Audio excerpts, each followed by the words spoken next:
ochii tăi, ce arde ca două văpăi. Ochii tăi, ochii tăi. E așa multă lumină și atât de cald, iar cerul prea albastru și prea înalt se afundă în ochii tăi adânci, ca și apa printre stânci. Cu sclipiri de argint curat ei m-au fermecat. Cât mi-e dor de ochii tăi, ochii tăi, ochii tăi, ce arde ca două văpăi. Ochii tăi, ochii tăi, alții nu-i voi mai avea și nu-i voi putea uita. Cât aș vrea privirea ta să mă oglindesc în ea.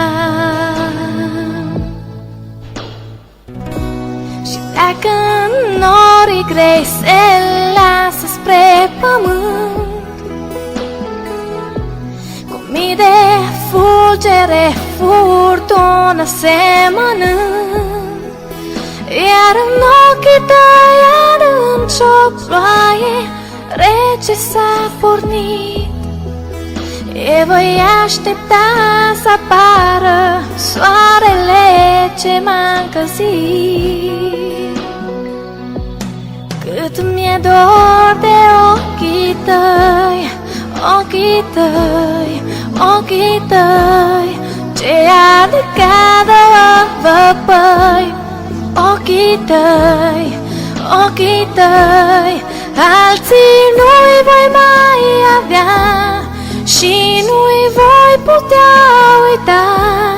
Cât aș vrea privirea ta să mă oglindesc în ea. Cât mi-e dor de ochii tăi, ochii tăi, ochii tăi, ce arde ca două văpăi. Ochii tăi, ochii tăi, alții nu-i voi mai avea și nu-i voi putea uita. Cât aș vrea privirea ta să mă oglindesc în ea, să mă oglindesc în ochii tăi.